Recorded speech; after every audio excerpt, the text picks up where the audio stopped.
Welcome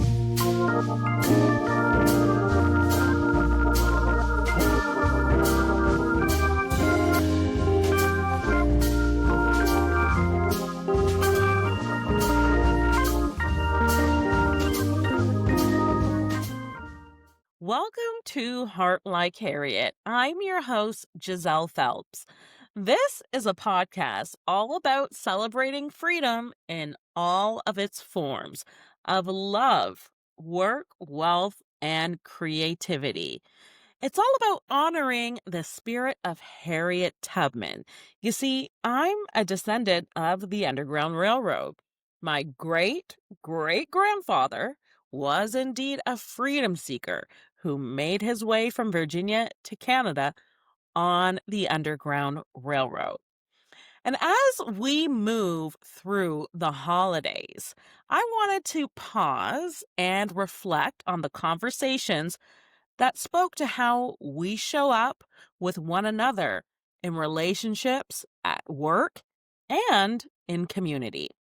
This episode is about navigating life with honesty and intention, even when things feel complicated, as they do. Let's start with love. Comedian and creator Jasmine W. joined me for a conversation about dating, boundaries, and self respect. What she shared reminded me that freedom in love starts with agency. Listen to this. I started dating when my child turned 1. Okay. I had already moved out, honey, and moved on, child. So by then. So when my kid turned 1, honestly, I hadn't dated anyone. I hadn't slept with anyone since I conceived my baby. I had been separated since I was about 5 months pregnant. So I was like, honey, I need something. So I started dating, and I'm a single mom now. I'm an entrepreneur. Yeah. I am, a comedian, and I just started to see what I could say yes to. I tell people, I said, I'm going to say yes to everything I get invited to. Really? Mm-hmm. So you were on your Shonda Rhimes year of yes. Yeah, I was. Wow. Okay. From influencer events to events with friends, concerts, whatever I got invited to, I said yes. Why was that an important choice for you to make, to say yes to everything? Because I was in the house and with a baby, and if I did not, I would never leave the house. Right. Honestly, that was also the year I decided I was going to do start solo trips on my birthday, So if I'm a mom and I'm work from home, when am I going to go outside and just meet people? I have my friends that I get to see every now and then, but if I don't say yes to even what they're inviting me to, I won't even get a chance to just meet up with them and just practice being outside or practice getting dressed up and feeling good about myself or anything. Love should not cost you your peace, especially important during the holidays, when expectations can run high and boundaries can feel hard to hold. That same idea of boundaries and survival showed up in our conversations on Heart Like Harriet about work. Author and workplace thought leader Minda Harts gave us language for surviving systems that were never built with us in mind.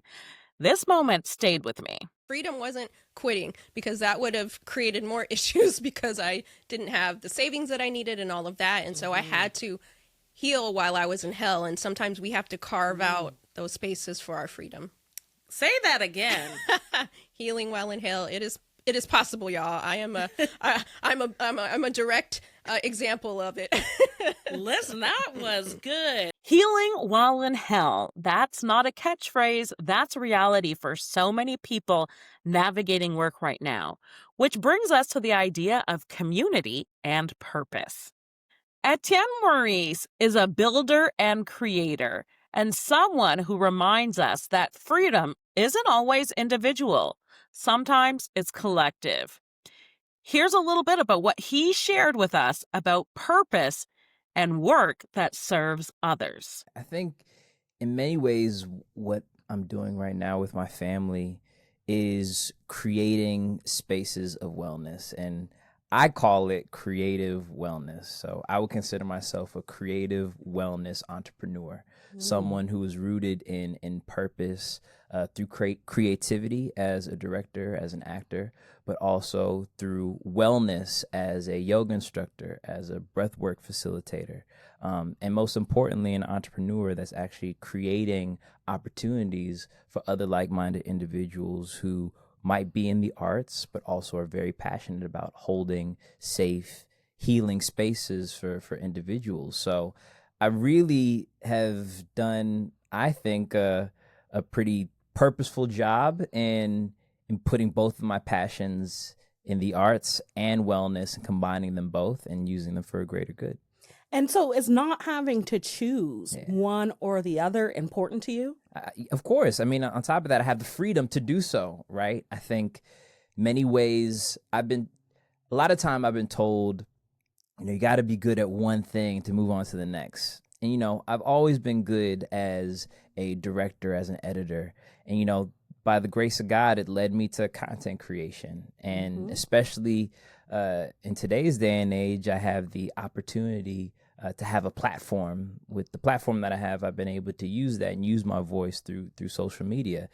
I feel like in many ways that platform only grew once Walk Good came to life. And through Walk Good and my mission in being of service, through creating community, building community, I feel like doing that in the last 5 years brought me back to acting and directing when, to be honest, I thought I was going to give up. As we close out the year, I wanted to slow down and sit with the amazing conversations that we had here that ask the deepest questions. Who are you when no one is watching?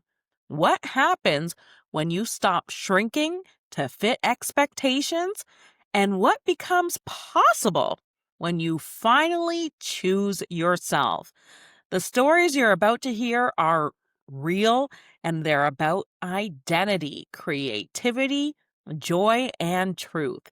They remind us that freedom is not something we have to wait for. It is something we claim. The Dexter Mayfield embodies joy as liberation. His presence reminds us that freedom can be loud and radiant. Watch this. It's been my honest to God guiding light, because for me specifically, the first time I saw a different body when it came to dance was on So You Think You Can Dance. I believe it was the second season. And it was a dynamic and beautiful performer. Her name's Danielle Denise Jones. And once I saw her, I was like, hold up, wait a minute. Where's more of this? I don't like, that was the first time I even thought dance was a possibility, because I always loved dancing when I'm at home. I actually started dancing in church as a form of worship with an all-male dance troupe, or sacred dances, which is what we called it at my home church. And once I started going through college and navigating that space, I kind of got a little love bug for going to dance class and getting in tune with choreography. And I just felt that there needed to be some type of representation. And this was back before any type of inclusion was on the table. And I was just like, you know what? If I don't see myself in it, why not bring myself to it? So it's always been my guiding light to really show that no matter who you are, no matter what body you exist in, you are valued in what you want to do.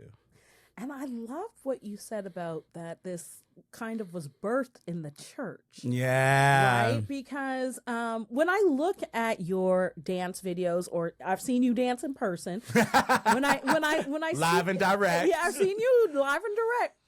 There is an element of like protest or joyful rebellion in your movement. And so, I think for those of us that come from the Black church, there is like a spiritual element of freedom that is attached to that. And so are you thinking about liberation when you're dancing? Goodness. I think subconsciously I am, and I think intentionally it's already rooted in that. And especially because I did use or collaborate with the art form of dance as a form of worship. And like I would get that spiritual feeling once I did it. And I think that it not only brings joy, but it brings like, once you're actually watching someone in a different body move, you're like, oh, wait a minute. It challenges your entire way of thinking, because bigger bodies aren't supposed to be mobile. Bigger bodies are quote unquote lazy. Bigger bodies don't do much. So when you see such a juxtaposition of what we're indoctrinated to believe, then it just kind of challenges your whole system. Director and storyteller Nneka Onuorah reminded us that creative freedom requires truth, even when it feels risky.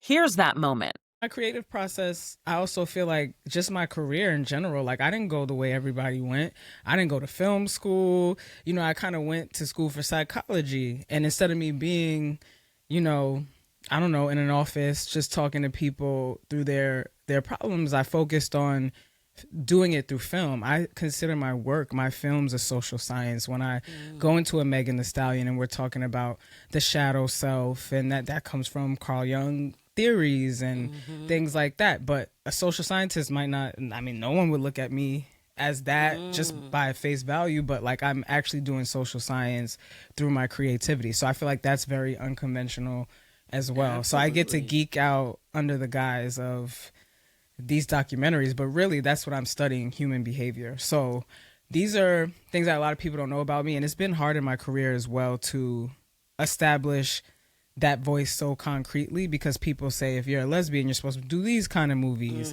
You know, some people don't even call me for Pride. I'm like, hey guys, I'm here for you. And every project I had, almost every one, has some LGBTQ plus reference to it. And it's us living in our freedom, not us living in our pain, us living in our shame, but what does freedom look like for the LGBTQ plus community? So that's also different too, going in and bringing these shows and these movies into networks and saying, I'm not showing us in a downtrodden way. I'm not showing us just as the things we experience, which those are very real things. I want to show visions of hope. And I think we deserve that freedom too. LGBTQ plus people and women deserve freedom to show up however they choose. And so that's what I'm living and breathing that every day. And so you mentioned, you know, going into networks and, you know, discussing projects and things like that. So I'm curious, after you won the Emmy for the Lizzo documentary, did you feel in any way that like unlocked a new level of freedom for you? I think it unlocked a new level of freedom for people buying those type of projects and leaning into that. For me, I already was free. I already knew. Half the time is other people trying to convince themselves. Me on a project means Nneka's coming up with an unconventional, out-of-the-box idea. A bunch of people say, that's ambitious. How's that going to work? Because we've never seen that done before. Well, congratulations. You reached the visionary stage. Now that we're at the vision, now let's break convention on how you feel something should go, and let me take you into my world, and you have to trust that. Actor and advocate Brian Michael Smith shared a moment of realization that feels like the heart of this season. Listen closely. So I think not knowing any other way to be at first really kind of set the tone. And then it wasn't until, again, like really trying to understand the resistance that I was running into, you know, where, you know, my mom saying like, I'm doing this to protect you, or like, it's not safe to act this way or to do this, or, you know, friends not wanting to hang out because, you know, it's like too much energy sometimes and things like that. So me trying to modulate, like, how can I show up in a way, but then realizing like, I don't like that feeling when I feel like I'm being small. And there was enough people around me who kind of liked the energy that I brought to the space that I didn't necessarily have to start shrinking. I didn't really feel that until maybe later on in high school, and then like into college, as I started to now feel like my body isn't allowing me to be as free as I want to be. And so it's like, what's going on? Like, there's so much that I love about my body, but then there's so much about how my body is changing that it's like, this doesn't feel right. This doesn't feel, you know, what can I do? So I think a lot of that external stuff that didn't really get to me before really started to get to me when it was like my own container was causing, you know, limitations for me. As we step into the holiday season, I hope these conversations from Heart Like Harriet remind you that freedom begins with yourself, with honesty with yourself, with your work, with your joy, all of that. Thank you for walking with me this year on Heart Like Harriet. I'm Giselle Phelps, and as always, live, move, love with a heart like Harriet.